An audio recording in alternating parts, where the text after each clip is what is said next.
다양한 식사 문화가 있는데요. 제가 신학교에 다닐 때 아침, 저녁 한 끼 식사가 900원이었습니다. 그렇게 식사를 사 먹다가 교회에서 권사님이 식사 초대를 했습니다. 식당에 갔는데 한정식이었고요. 그 가격이 4만 원 가까이 되는 걸 보고 상당히 충격을 받았던 적이 있습니다.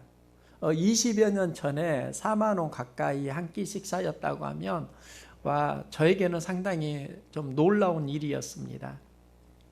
그런데 워렌 버핏과 함께하는 점심 식사, 이게 경매에 붙여졌습니다.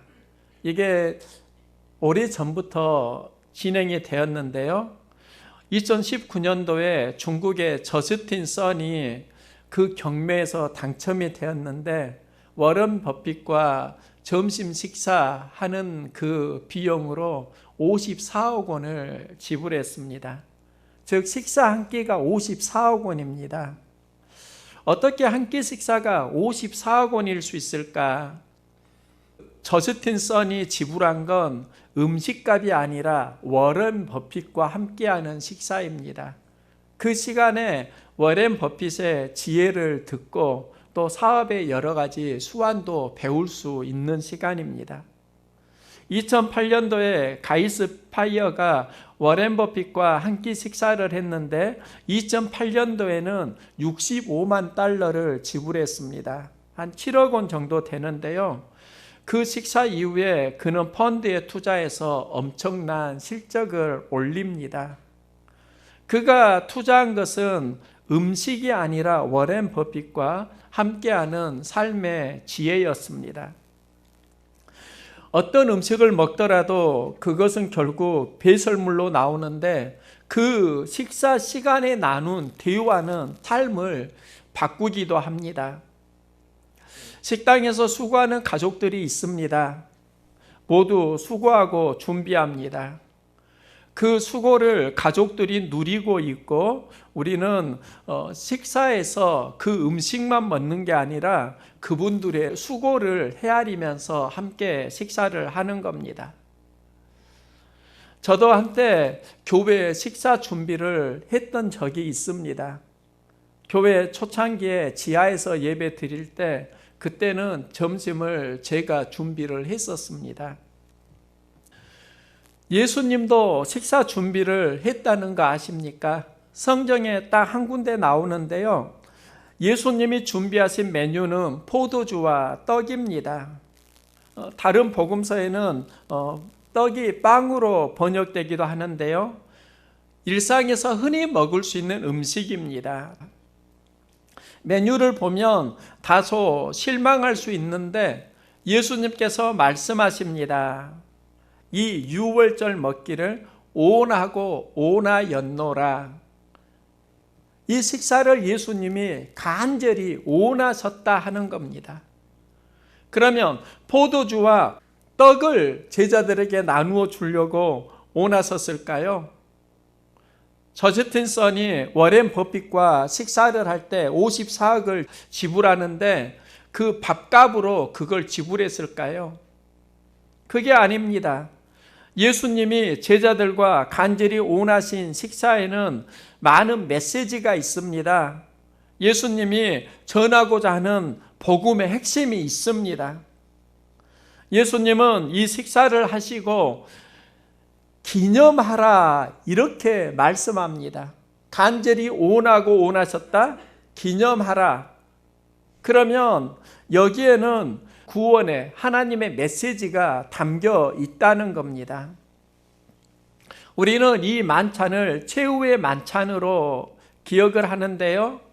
이 시간은 최후의 만찬 여기에 포커스를 맞추는 건 아니고 유월절 성찬에 포커스를 맞추려고 합니다.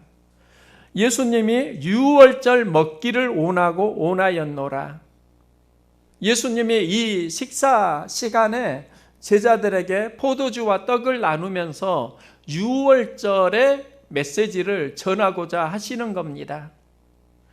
우리가 유월절의 의미를 알아야 하는데요. 유월절은 출애굽기에 등장합니다. 이스라엘 백성들이 고통 중에 하나님께 부르짖으니까 하나님은 이스라엘 백성을 구원할 목자로 모세를 애굽에 보냅니다. 모세를 통해서 하나님의 메시지가 애굽의 바로 왕에게 전해지게 되는데요. 이때 메시지의 핵심이 있습니다. 여호와께서 모세에게 이르시되 너는 바로에게 가서 그에게 이르기를 여호와의 말씀에 내 백성을 보내라 그들이 나를 섬길 것이니라. 내 백성을 보내라 그들이 나를 섬길 것이니라.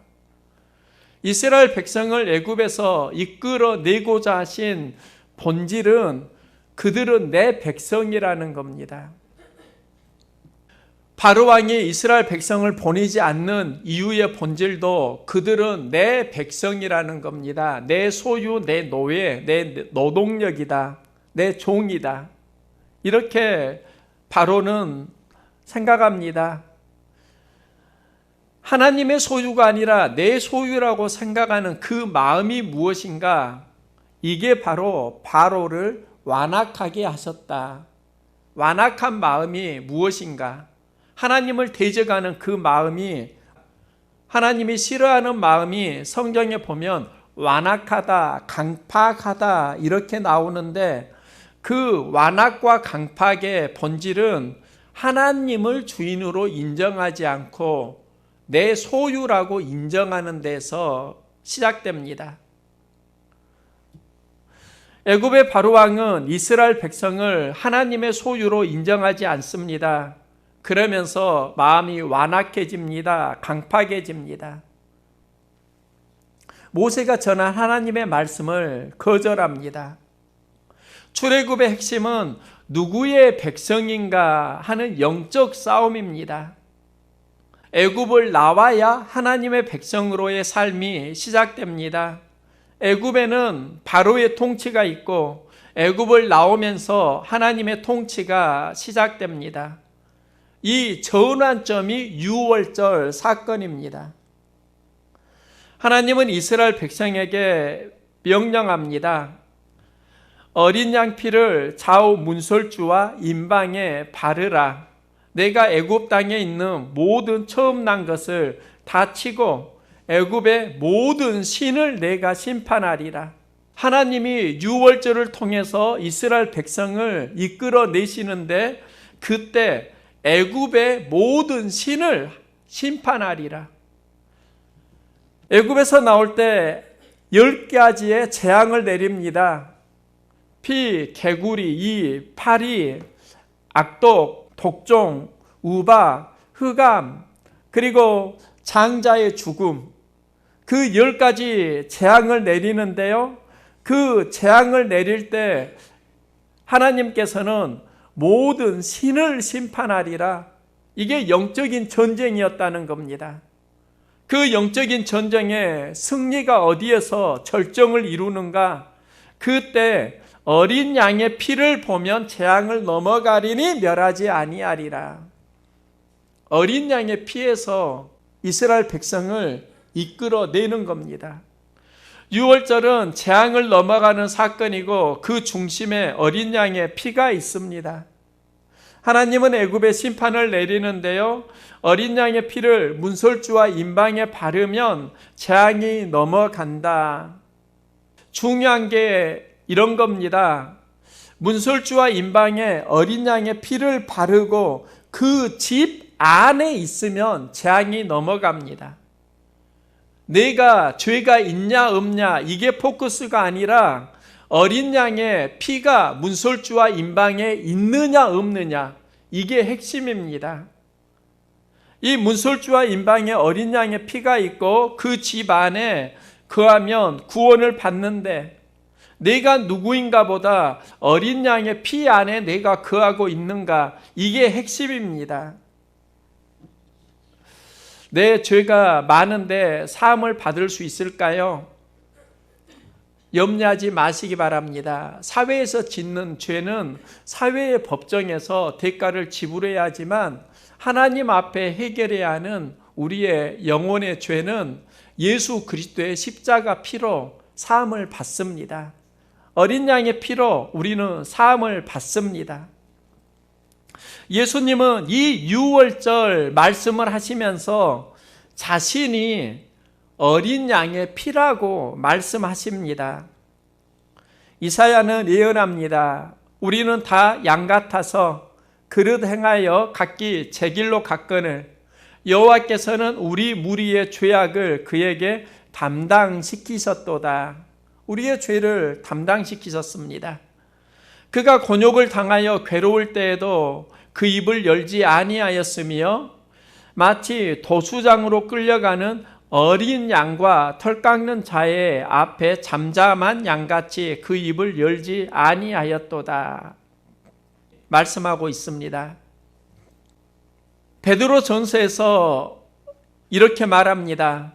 너희가 알거니와 너희 조상의 유전한 망령된 행실에서 구속된 것은 너희 조상에서 유전된 그 죄에서 우리를 구속하는 것은 흠없고 점없는 어린 양 같은 그리스도의 보배로운 필요한 것이라.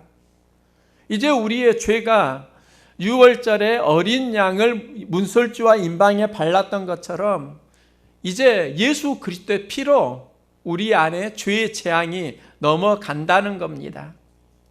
우리가 해야 하는 건 음식이 아니라 예수 그리스도를 기억하는 신앙 고백입니다. 예수님은 나를 기념하라, Remember me를 말씀합니다. 이 잔은 내 피로 세운 새 언약이니 이것을 행하여 마실 때마다 나를 기념하라. 여기에서 새 언약으로 나를 기념하라가 무엇일까요? 유월절의 핵심은 예수님을 기억하는 겁니다. Remember me. 이 Remember가 리와 멤버의 합성어입니다. 다시 한 멤버가 된다, 이 의미입니다. 바울은 예수님의 유월절 식사를 피의 언약으로 하나님 나라 공동체를 구성합니다. 영접하는 자, 곧 그 이름을 믿는 자들에게는 하나님의 자녀가 되는 권세를 주셨으니 예수님을 믿으면서 하나님의 자녀로 리멤버, 새로운 구성원이 형성된다는 겁니다. 그러면 구약의 유월절은 바로의 백성인가 하나님의 백성인가의 구분입니다.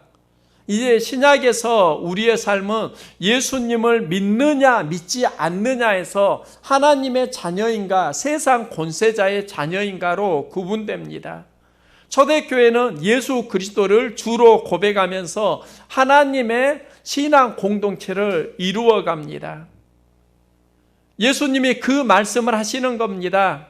이제 내 십자가 피를 통해서 이 땅에 새로운 하나님 나라 공동체를 이루겠다. 이것을 새 언약이라고 합니다. 새 언약은 예수 그리스도입니다. 예수 그리스도의 십자가 보혈입니다. 그런데 지금 새 언약이 예수님 이외에 다르게 오해되기도 합니다. 예수님이 우리 안에서 구성하고자 하는 새로운 공동체의 핵심은 무엇인가? 떡을 나누는 말씀 공동체입니다. 떡을 함께 나누는 사람이 식구입니다. 식탁 공동체가 식구인데요. 지금 밥상머리 교육이 참 중요하다. 함께 밥을 먹는 가족이 건강하다고 이야기합니다. 교회는 말씀을 함께 먹는 가족입니다. 우리는 말씀을 먹는 사람들이고 말씀으로 우리의 영은 건강해집니다. 예수님은 말씀이 중심인 신앙 공동체를 꿈꾸십니다. 말씀 잘 먹고 말씀 안에서 영육 간의 강건함을 누릴 수 있기를 소망합니다. 또 예수님은 포도주를 쏟으십니다. 이 피로 새 언약을 세우시는데 이 피는 생명이라고 할 수 있습니다. 사람은 3분의 2가 물을 차지합니다. 신생아일수록 수분이 높습니다. 아기 피부는 그래서 촉촉합니다. 나이를 먹으면 수분이 낮아집니다. 노인은 피부가 건조합니다. 이건 무엇을 말하는가? 물이 줄어들수록 생명력은 단축된다. 이렇게 이해할 수 있습니다. 한의학은 인체의 물을 영혈, 즉 피라고 말합니다. 자료를 보니까 한의학에서는 인체의 물이 바로 피라는 겁니다. 피가 깨끗하고 순환이 잘 되면 건강합니다. 그래서 피는 생명입니다. 예수님은 자신의 피를 십자가에 쏟으십니다. 생명을 쏟으십니다.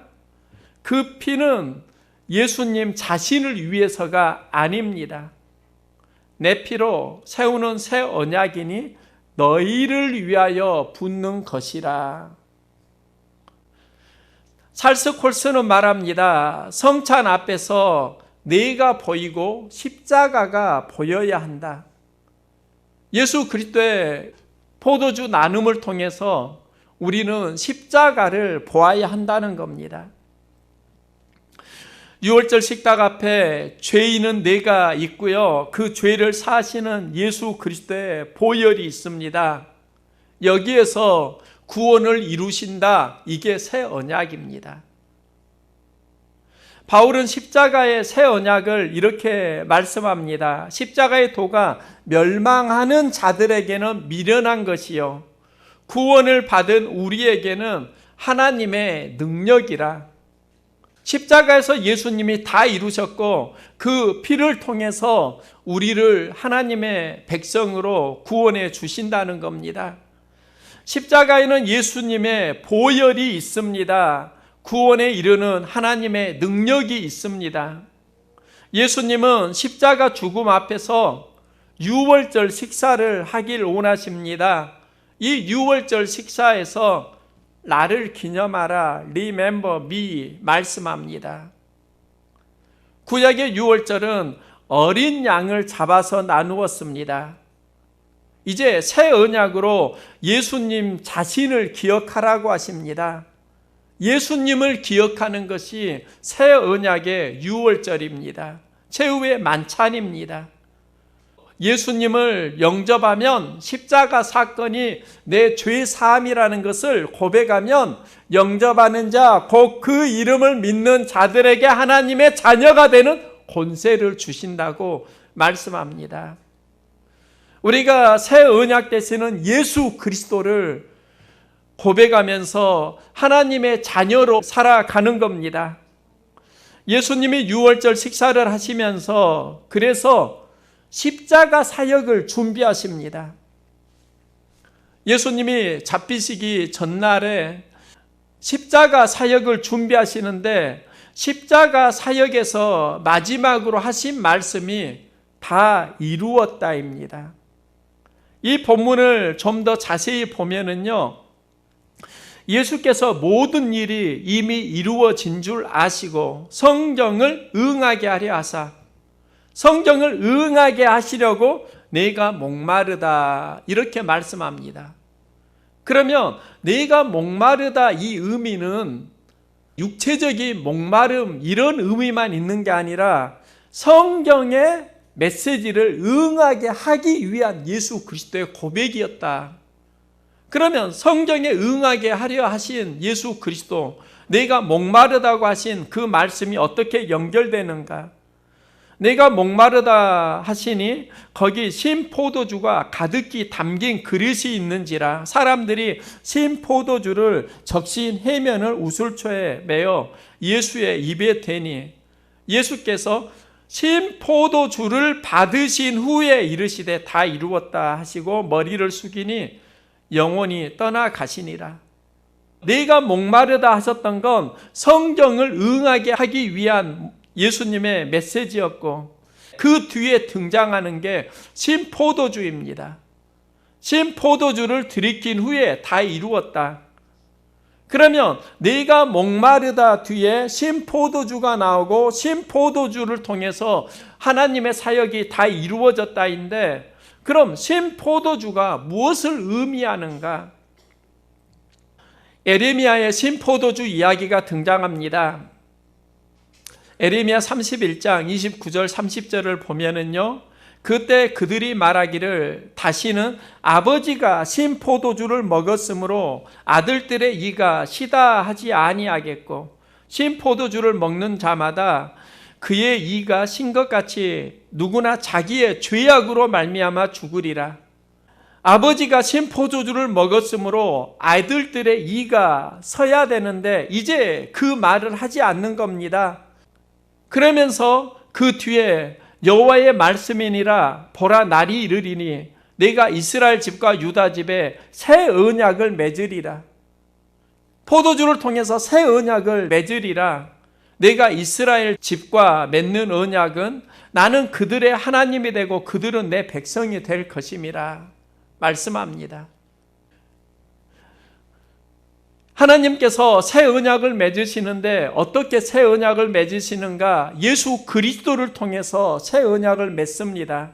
예수 그리스도의 십자가는 죄의 단절을 말씀합니다. 아담의 죄로부터 우리에게 유전되어서 죽어가는 그걸 이제는 단절시키는 겁니다.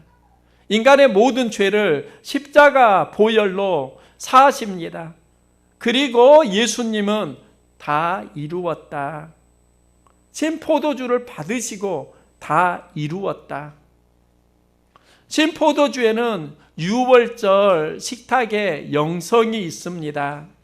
먼저는 죄의 저주를 끊는 게 예수님의 십자가 사건입니다. 첫사람 아담은 생명이 되었다 함과 같이 마지막 아담은 살려주는 영이 되었나니, 예수님의 십자가는 살려주는 영이 됩니다. 예수님은 십자가 보혈을 통해서 인류의 죄의 저주를 끊고 하나님의 백성으로 리멤버, 다시 하나님 공동체를 형성해 가십니다. 또한 신포도주는 우리의 정신을 맑게 합니다. 예수님은 십자가의 고통 속에서 정신이 몽롱해질 때, 죽음이 임박했음을 알 때 예수님은 신포도주를 들이키십니다. 신포도주를 들이키면서 자신에게 있는 모든 고통이 느껴집니다. 예수님은 어디에 집중하셨는가? 힘들고 어려울 때 고통이 아니라 사명에 집중하셨습니다. 예수님은 십자가 사명을 감당하신 겁니다. 그러면서 예수님이 유월절 만찬을 나누시고 나를 기념하라 하십니다. 유월절 만찬을 나누시면서 예수님이 준비하신 게 십자가 사역이었고, 이 십자가 사역을 통해서 하시고자 하는 그 메시지가 무엇인가? 이 잔은 내 피로 세우는 새 언약이니 곧 너희를 위하여 붓는 것이라. 예수님이 우리를 위해 피를 쏟으셨고, 예수 그리스도가 이 시대의 구원자 새 언약이 되십니다. 그 피를 너희를 위하여 붓는 것이라. 예수님 자신이 아니라 너희를 위하여 붓는 것이라, 나를 위한 피라는 겁니다. 예수님이 나를 위해 행하신 구원의 피, 예수 그리스도의 보혈을 믿으면 여기에서 하나님 나라의 리멤버, 구성원이 됩니다. 예수님은 유월절 만찬을 하시면서 나를 기념하라 말씀하는데요, 여기에 유월절의 영성이 있습니다. 재앙을 넘어가는 패스오버, 재앙이 넘어가다, 이게 유월절이라고요. 삶에 위기가 있다면 예수 잘 믿고 승리하는 삶을 살아갈 수 있기를 소망합니다. 이제 새 언약은 예수님이에요. 예수님 잘 믿으면 하나님 나라 신앙 공동체 멤버가 되고요, 또 신앙 공동체 멤버로 하나님 품 안에 거하면서 우리가 이 시대에 하나님 나라 백성으로 승리하는 삶을 살아갈 수 있기를 소망합니다. 예수님이 원하신 유월절 만찬, 여러분을 하나님의 백성으로 초대합니다.